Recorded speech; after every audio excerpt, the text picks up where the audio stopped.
नमस्कार दोस्तों, जय श्री राम। दोस्तों, इस वीडियो में हम जानेंगे कि राजा विक्रमादित्य की मृत्यु कैसे हुई और उनकी मृत्यु के बाद उनका सिंहासन जमीन में क्यों दफना दिया गया।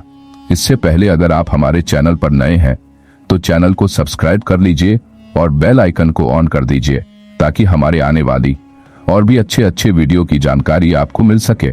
तो चलिए दोस्तों शुरू करते हैं। सम्राट विक्रमादित्य की मृत्यु कैसे हुई, इससे पहले हम राजा विक्रमादित्य के बारे में जान लेते हैं।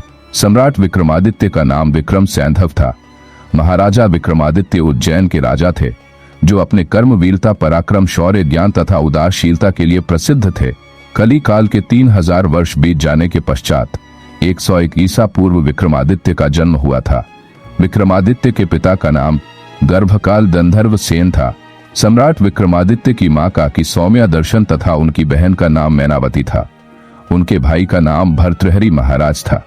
महाराज विक्रमादित्य की 5 पत्नियां भी थी। उनके 2 पुत्र विक्रम चरित्र और विनयपाल थे।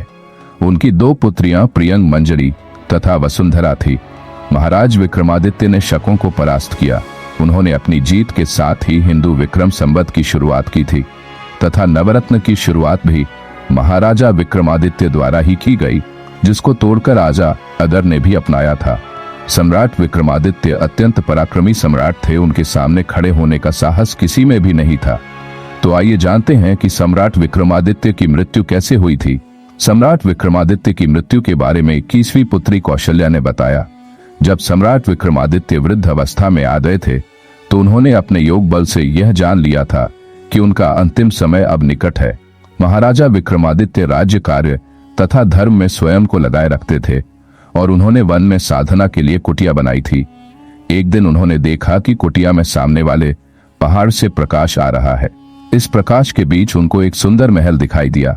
महाराज को भवन देखने की जिज्ञासा हुई और उन्होंने मां काली द्वारा प्रदत्त दोनों बेतालों का स्मरण किया। उनके आदेश पर दोनों बेताल उनको पहाड़ी पर ले आए और उन्होंने कहा कि हम इससे आगे नहीं जा सकते। कारण पूछने पर उन्होंने बताया कि यह योगी महात्मा ने इस महल के चारों ओर तंत्र शक्ति का पहरा बनाया हुआ है और इस भवन में उनका निवास है। इस भवन में वही प्रवेश कर सकता है जिसका पुण्य उन योगी से अधिक हो। वास्तविकता जानने के पश्चात सम्राट विक्रमादित्य ने महल की तरफ अपने कदम बढ़ा दिए। वह जानना चाहते थे कि उनका पुण्य कुन्नू योगी से अधिक है या नहीं।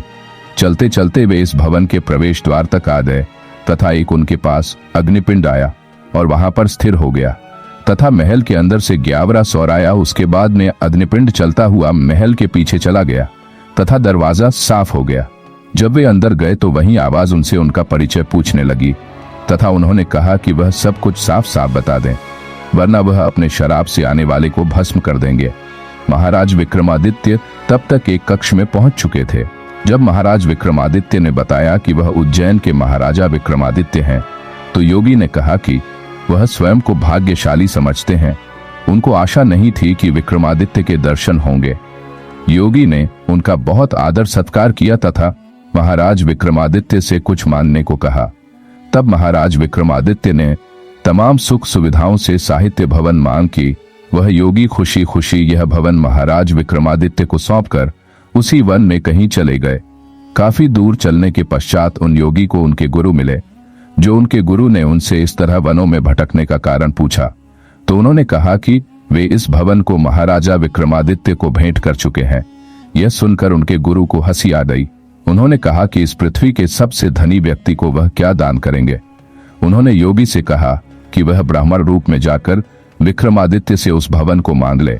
तब योगी ने ब्राह्मण का वेश बनाकर विक्रमादित्य के पास गए तथा रहने के लिए आश्रय प्रदान करने की मांग की। तब महाराज विक्रमादित्य ने कहा कि वे अपनी इच्छा अनुसार रहने की जगह मांग सकते हैं।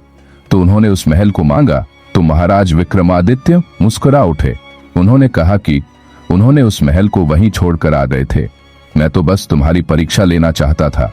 महाराजा विक्रमादित्य देवताओं के समान गुणों वाले थे, लेकिन उन्होंने मृत्युलोक में जन्म लिया था तो वह मानव ही थे, इसलिए उन्होंने एक दिन अपनी देह का त्याग कर दिया।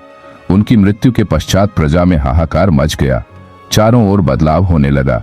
जब उनकी चिता सजाई गई तो देवताओं ने उनकी चित्रों पर पुष्प वर्षा की। उनकी मृत्यु के बाद उनके सबसे बड़े पुत्र को सम्राट घोषित किया गया। उसका धूमधाम से राजतिलक हुआ मगर आश्चर्यजनक रूप से वह उनके सिंहासन पर नहीं बैठ सकता। कहते हैं कि जब भी वह उस आसन पर बैठने जाता तो कुछ अदृश्य शक्तियां उसे रोक लेती थी, उसे आगे बढ़ने ही नहीं देती थी। उसको पता ही नहीं चला कि वह पिता के सिंहासन पर वह क्यों नहीं बैठ सकता है। वह उलझन में पड़ा था कि एक दिन स्वप्न में विक्रम खुद आए। उन्होंने अपने पुत्र को सिंहासन पर बैठने के लिए पहले देवत्व प्राप्त करने को कहा। उन्होंने उसे कहा, जिस दिन वह अपने पुण्य प्रताप तथा पुरुषार्थ से उच्च सिंहासन पर बैठने के योग हो जाएगा तो वे खुद उसे स्वप्न में आकर बता देंगे। किंतु विक्रमादित्य उसके सपने में नहीं आए तो उसे नहीं सूझा कि सिंहासन का अब किया क्या जाए। उसने अपने राज्य के विद्वानों से परामर्श किया। पंडितों और विद्वानों के परामर्श पर दी का सद्येंदोबेका अधूफा वह एक दिन पिता का स्मरण करके सोया तो विक्रम उसके सपने में आए। सपने में उन्होंने उसे उसी सिंहासन को जमीन में गहरे गड़वा देने के लिए कहा तथा उसे उज्जैन छोड़कर अम्बावती में अपनी नई राजधानी बनाने की सलाह दी। उन्होंने कहा कि जब भी पृथ्वी पर सर्वगुण संपन्न कोई राजा कालांतर में योग्य होगा, ये सिंहासन स्वयं धरती से बाहर आएगा और उसके पुरुषार्थ से उसके अधिकार में चला जाएगा। किताब के छपने वाले आदेश को मानकर उसने सुबह ही श्रमिकों को बुलवाकर एक खूब गहरा गड्ढा खुदवाया।